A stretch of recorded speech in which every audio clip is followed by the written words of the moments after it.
Hello everyone, কেমন আছো সবাই? আশা করছি সবাই ভালো আছো।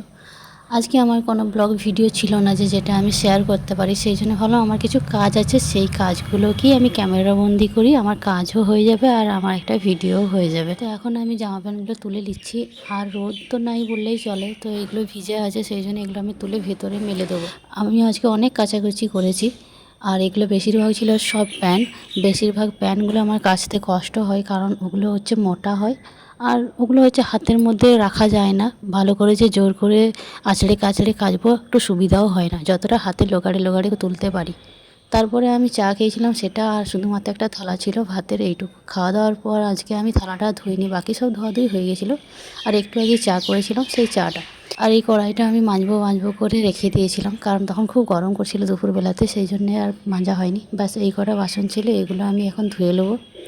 সত্যি কথা বলতে আমি হাত দিয়ে খুব একটা কড়াই ধুতে পারি না। কড়াই ধুতে গেলে আমি পা হলে ভালো হয়, তবে কেউ যদি ধরার জন্য থাকে তাহলে ভালো হয়। কড়াইটা কেউ ধরে দিলে আমি তাড়াতাড়ি পায়ে করে ধুয়ে দিতে পারি, কারণ সেটাতে তাড়াতাড়ি পরিষ্কার হয় আর ভালোই হয়।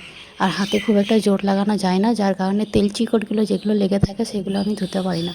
তো ভিডিওর মাধ্যমে আর কি তুলে ধরবো, আমার কাছে এই মুহূর্তে কিছু ছিল না, সেই জন্য ভালো আমি আমার কাজগুলোকেই তুলে ধরি।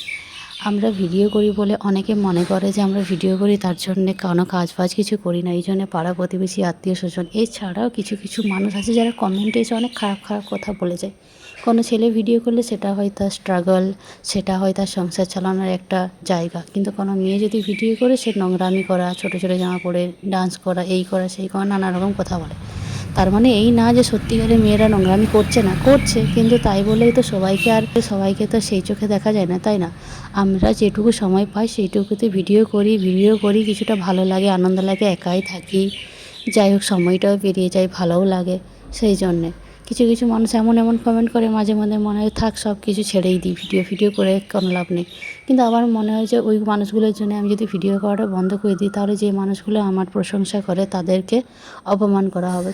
আর আজকে আমি ঘরটা মুছিনি, তাই ভাবলাম যে ঝাড়টা দিয়ে পরে ঘরটা একটু মুছেই দিই, কারণ মুছে দিলে এমনিতেও ঠান্ডা ঠান্ডা হয়ে থাকবে, রাতে ঘুম ভালো হবে। আর যেহেতু আজকে উনি ডিউটি চলে গেছেন, সেহেতু আমি একাই, তাই আমার যখন একা থাকি না তখন আমার কাজ করতে খুবই ভালো লাগে, কারণ টাইমটা তাড়াতাড়ি পেরিয়ে যায়। ঘরটা মুছে দেওয়ার পরে আমি ফ্যানটা চালিয়ে দিলাম, কারণ হচ্ছে আমার পাশে যে জানালাটা আছে সেই জানালাটাতে হাওয়া খুব কমই আসে, কারণ বাইরে একটা অনেক বড় প্রাচীর আছে, সেই জন্যে। তো আমার কাজ তো প্রায় শেষের দিকে, তোমরা কমেন্ট করে জানিও আমার ভিডিও কীরকম লাগে। আর সত্যি কথা বলতে আজকে একটু মনটাও খারাপ হয়ে আছে, কারণ আমার বরের যে মোবাইলটা আছে সেই মোবাইলটা আজকে হঠাৎ করে সুইচ অফ হয়ে গেছে। সুইচ অফটা কিন্তু আর খুলেনি। মোবাইলটা আমি পুজোর আগে নিয়েছিলাম। মোবাইলটা হচ্ছে মোটোর। পুজোর আগে নেওয়ার পরে পুজোর পর মানে মোটামুটি 1-1.5 মাস পরই মোবাইলটা একবার সুইচ অফ হয়ে গেছিলো। তারপর যখন ওটা শোরুমে নিয়ে যাওয়া হয়, শোরুমে বলেছিল মাদারবোর্ডটা নাকি নষ্ট হয়ে গেছে, তো সেই কারণে ওরা মাদারবোর্ডটা চেঞ্জ করে দিয়েছিলো।